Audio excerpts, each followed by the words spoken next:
And we are back with part two of the Persian Empire. We're going to take a look at the Persian Wars. The Persian Wars, the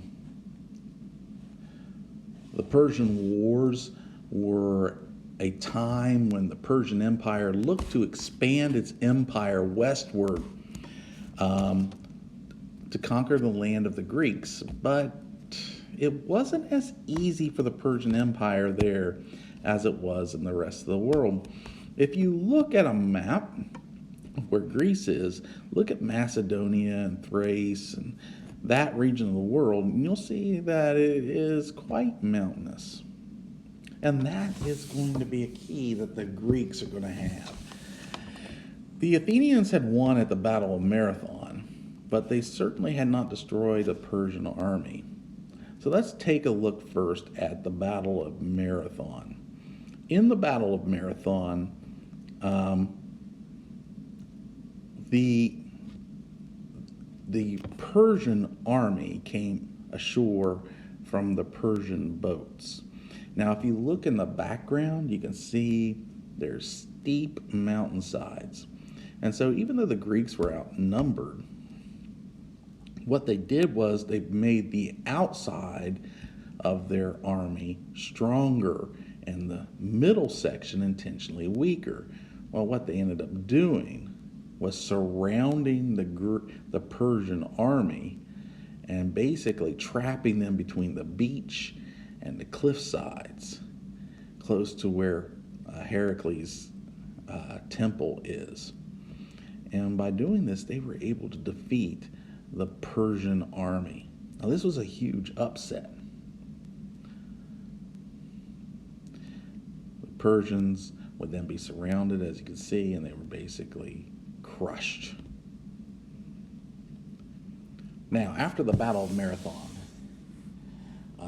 Miltiades sent a young soldier named Phidippides, who was to take the word back to Athens. He ran 26.2 miles, and when he got there, he shouted, "We have won! We have won!" And then he fell down in exhaustion and died. In memory of this event, the marathon run was included amongst the contestants since the first contemporary Olympic Games. And the distance is 26.2 miles. The result of the First Persian War, King Darius lost, and Persia continued to lose its power to expand in the west. Instead, King Darius focused his attention to the east and expanded towards India. His son, King Xerxes, became a dictator, and he did not follow Darius or Cyrus and was not as tolerant. And he wanted to conquer Greece at all cost. And this would lead to the Second Persian War between Persia and Greece. Well, there were a few key battles to know about. One of them is the Battle of Thermopylae, and it means the hot gates. And at Thermopylae, 300 Spartans held off 1,000,000 Persian troops for a few days. What this did was it allowed the rest of the Greeks to evacuate Athens and Sparta and evacuate to a more tactical location of protection.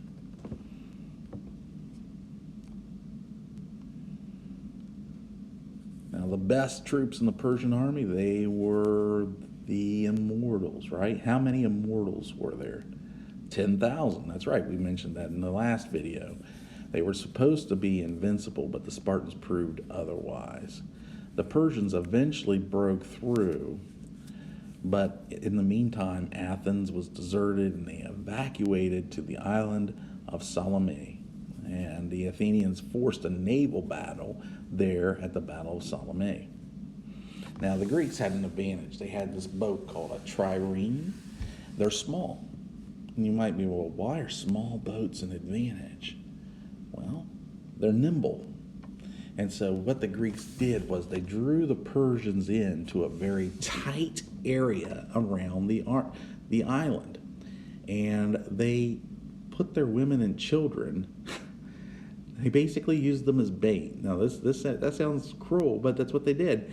They knew that the Persians wanted to completely wipe them out. So they set up camp at Salome in this very, very tight area. And the Persian army came in and they engaged them for just a quick little bit. And then they fled away. Well, what's the Persian army going to do? They're going to go for the kill, right? They're going to go after the women and children. Well, what they didn't know was there were Spartans all along the beaches there just waiting for them to come. And then the Athenian navy turned around, and they were able to turn around where the Persian fleet was not able to turn around. And basically, they were able to attack the Persian ships from behind, and they wiped out the Persian navy. Then the men who, when the abandoned ship, ended up coming ashore in this very tight gully area. And who was waiting for them? Spartan soldiers. And Spartan soldiers were the best land soldiers in the world. Remember, 300 of them had just held off almost 1 million Persians for 3 days. They were able to slaughter and wipe out the troops of King Xerxes.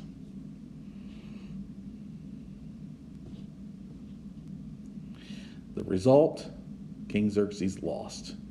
Persia had to retreat home in failure, and they never again did attack Persia.